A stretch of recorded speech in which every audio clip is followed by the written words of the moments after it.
একদিনের জন্য হলেও খানিকটা কাজ কমলো।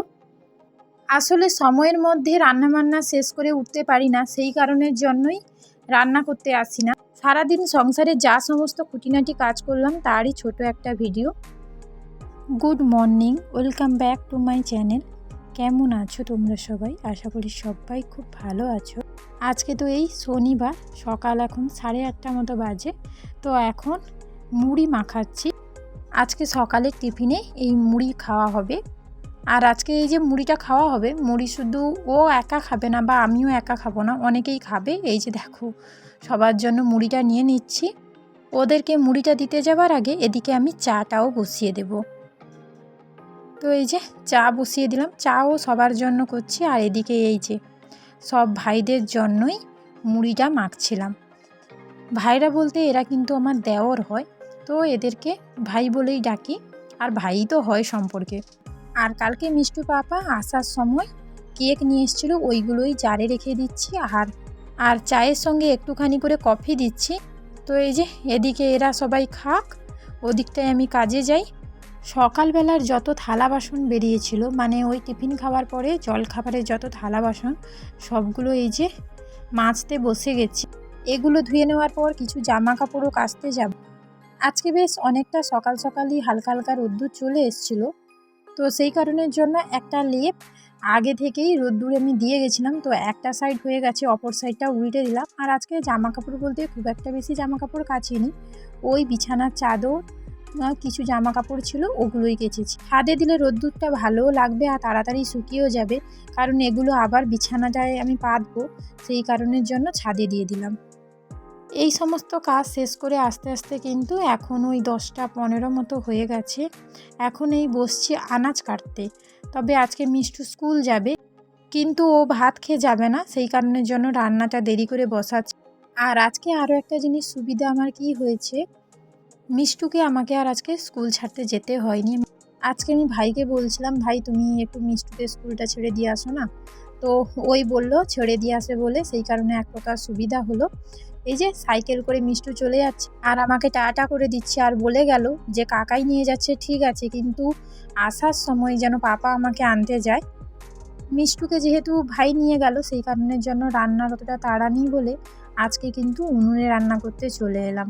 আসলে কি হয়, ওই 10টার ভেতরে রান্না বান্না করতে হয়, আর একটাই উনুন, সেই কারণের জন্য রান্নাটা অনেকটাই দেরি হয়ে যায়, মানে একটার পর একটা রান্না হতে হতে। তো সেই কারণে সময়ের মধ্যে রান্না করতে পারি না, সেই জন্য উনুনে আর রান্না করতে আসা হয় না। তো আজকে যেহেতু রান্না তাড়া নেই, তাই জন্য উনুনে রান্না করতে চলে এসেছি। আর এদিকটা এই যে ওলকপি ভাজাটা রান্না করে নিলাম, আর ওদিকে গ্যাসে কম তাপে ডালটা সেদ্ধ করতে বসিয়ে দিয়ে এসেছি, কারণ ডালটা আর উনুনে বসাবো না। ওলকপির ভাজাটা হয়ে যাবার পর এখানে বিনস, আলু, বেগুন সমস্ত সবজি দিয়ে একটা চচ্চড়ি মতো করব।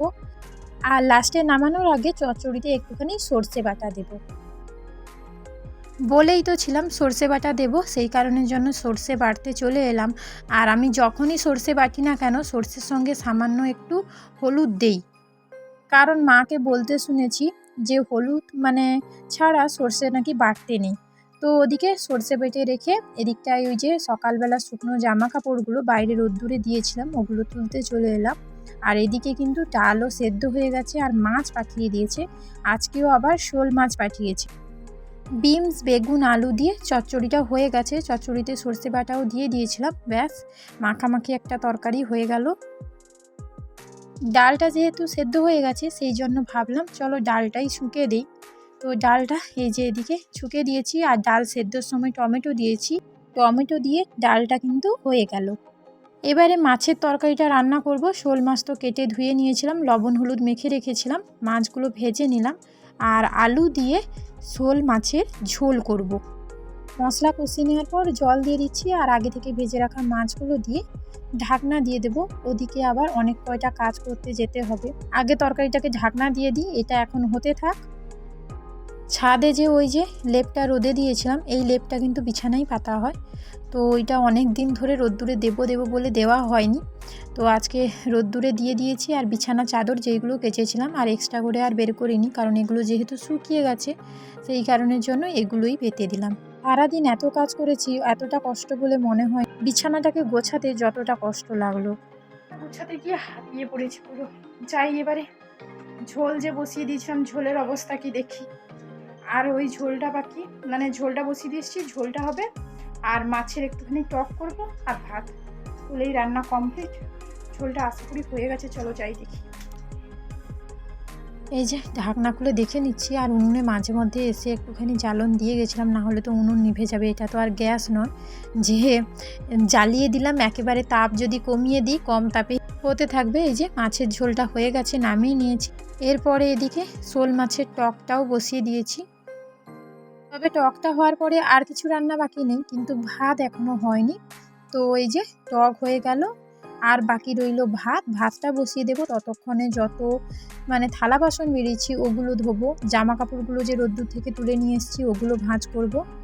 সন্ধে দিয়ে চলে এসেছি মিষ্টুর জন্য কিছু একটা খাবার বানাতে। তো কি বানাবো সেটাই ভাবছি, কারণ এই খাবারটা বানিয়ে দেওয়ার পর ওকে আবার একটুখানি পড়তে বসাবো। তো আজকে খাবার বলতে তেমন কিছু বানাতে ইচ্ছে নেই, একটু বাটার আর পাউরুটি করে হালকাভাবে সেঁকে দিচ্ছি।